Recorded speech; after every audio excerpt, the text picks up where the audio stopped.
नमस्ते। आज हम बात कर रहे हैं ओपन एआई के एकदम नए एआई मॉडल GPT-5 की। ये अभी लॉन्च हुआ है और दावे तो बहुत बड़े किए जा रहे हैं। हाँ, नमस्ते। हमारे पास ओपन एआई की लॉन्च इवेंट का ट्रांसक्रिप्ट है, तो सोचा कि चलिए इसमें गहराई से उतरते हैं, समझते हैं कि आखिर इसमें क्या खास है, ये पहले के मॉडल से कितना अलग है। बिल्कुल। और देखिए, सिर्फ एक आप कह सकती हैं मामूली अपग्रेड नहीं है। ओपन एआई तो इसे आर्टिफिशियल जनरल इंटेलिजेंस यानी एजीआई की दिशा में एक बड़ा कदम बता रहा है। एजीआई, अच्छा। हाँ, मतलब ऐसी एआई जो इंसानों की तरह सोच सके, सीख सके। दावा तो यही है कि GPT-5 पहले वालों से काफी ज्यादा स्मार्ट, तेज और उपयोगी है, और खासकर सोचने समझने की जो क्षमता है, मतलब रीजनिंग, उस पर बहुत जोर दिया गया है। हाँ, मैंने भी सुना।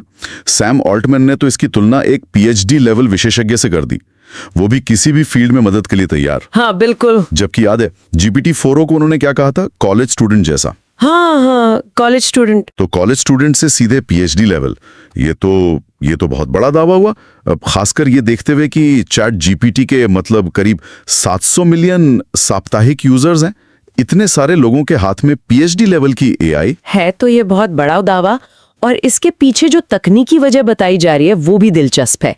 कहते हैं कि GPT-5 जरूरत पड़ने पर सोचने के लिए थोड़ा रुकता है। अच्छा। हाँ, इसे वो रीजनिंग पैराडाइम कह रहे हैं। मतलब ये फटाक से जवाब देने के बजाय पहले थोड़ा सोच विचार करता है, जैसे हम कोई मुश्किल सवाल हल करते वक्त करते हैं ना। हाँ, बिल्कुल। तो इससे जवाब बेहतर होते हैं, और वो जो दुविधा थी ना कि तेजी चाहिए या गहराई, वो शायद अब खत्म हो रही है। अच्छा, तो ये सोचने के लिए रुकना ही इसे ज्यादा स्मार्ट बना रहा है। इसे कहीं मतलब टेस्ट वगैरह किया गया है, कुछ बेंचमार्क्स वगैरह? हाँ, बिल्कुल। कई स्टैंडर्ड बेंचमार्क्स पर इसे टेस्ट किया गया है, जैसे कोडिंग के लिए है SW बेंच, फिर मल्टी मॉडल रीजनिंग, मतलब टेक्स्ट और इमेज दोनों को समझने के लिए MMMU, और गणित के लिए AMI जैसे टेस्ट्स में। ओके। और इन सब में इसका प्रदर्शन पिछले मॉडल से काफी बेहतर बताया गया है।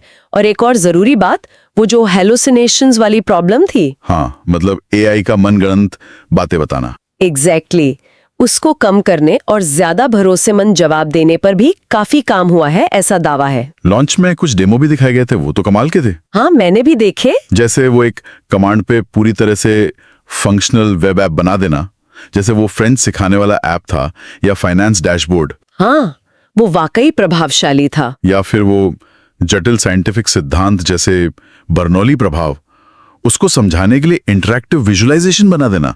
मतलब ये तो गजब है। और लिखने की क्वालिटी भी बेहतर हुई है। हाँ, लिखने का अंदाज ज्यादा स्वाभाविक, ज्यादा नेचुरल और भावनात्मक रूप से जुड़ने वाला बताया गया है, और वॉइस इंटरैक्शन भी पहले से कहीं ज्यादा इंसानी जैसा लग रहा है। तो इसका सीधा मतलब ये निकलता है, जैसा आप कह रहे थे, कि हम शायद सॉफ्टवेयर ऑन डिमांड के एक नए दौर में जा रहे हैं। सॉफ्टवेयर ऑन डिमांड सुनने में कितना रोमांचक लगता है ये। तो इसका असर कहाँ पड़ेगा, मतलब आम लोगों के लिए, प्रोफेशनल्स के लिए? देखिए, असर तो कई जगह होगा। सीखने सिखाने में, स्वास्थ्य संबंधी जानकारी को समझने में।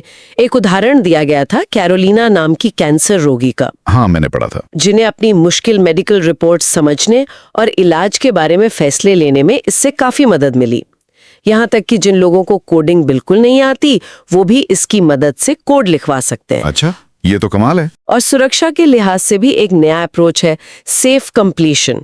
मतलब ये संवेदनशील सवालों को सीधे सीधे ब्लॉक करने के बजाय कोशिश करता है कि सुरक्षित दायरे में रहते हुए कुछ मददगार जवाब दे सके। और जो सबसे बड़ी खबर है वो शायद ये है कि पहली बार ओपन एआई का सबसे एडवांस्ड मॉडल मुफ्त यूजर्स के लिए भी उपलब्ध होगा, कुछ लिमिटेशंस के साथ, पर होगा। हाँ, ये वाकई एक बहुत बड़ा कदम है। इसके पीछे शायद स्ट्रैटेजी यही है कि यूजर बेस तेजी से बढ़ाया जाए, गूगल जैसे कॉम्पिटिटर्स पे दबाव बनाया जाए। बेशक इससे उनके सर्वर पे लोड तो बहुत बढ़ेगा। हाँ, वो तो है। जाहिर है, जो पेड यूजर्स हैं, प्लस, प्रो, टीम, एंटरप्राइज, उन्हें इस्तेमाल की सीमाएं ज्यादा मिलेंगी, और कुछ एक्स्ट्रा फीचर्स भी। और डेवलपर्स के लिए भी API में GPT-5 मिनी और नैनो मॉडल्स लॉन्च किए गए हैं। API में भी? हाँ, API में भी। और इनमें बेहतर टूल कॉलिंग है, और कॉन्टेक्स्ट विंडो भी काफी लंबी है, 400K टोकन्स। मतलब ये करीब 300 पेज की जानकारी एक बार में प्रोसेस कर सकता है, याद रख सकता है। 400K टोकन्स, ये तो बहुत ज्यादा है। हाँ, अच्छा, और कारोबार जगत पर मतलब इंडस्ट्री पर इसका क्या असर दिख रहा है?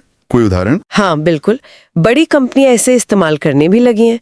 जैसे एमजन है, वो दवा डिजाइन में इसका उपयोग कर रही है। BBVA है, वो वित्तीय विश्लेषण में। ऑस्कर हेल्थ क्लिनिकल रीजनिंग में।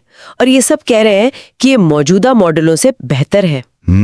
यहाँ तक कि अमेरिकी सरकार ने अपने संघीय कर्मचारियों को भी इसके उपयोग की अनुमति दे दी है। अच्छा, तो कुल मिलाकर देखें तो GPT-5 सिर्फ एक बेहतर AI मॉडल नहीं लग रहा।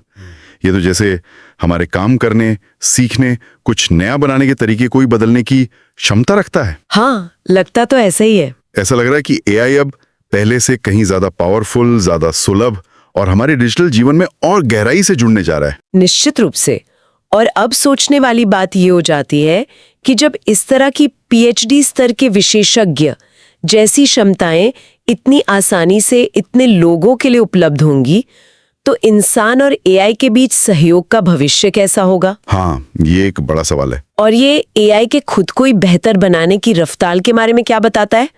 वो जो रिकर्सिव इम्प्रूवमेंट की बात होती है, मुझे लगता है ये आगे चलकर और भी गहरे सवाल खड़ा करेगा।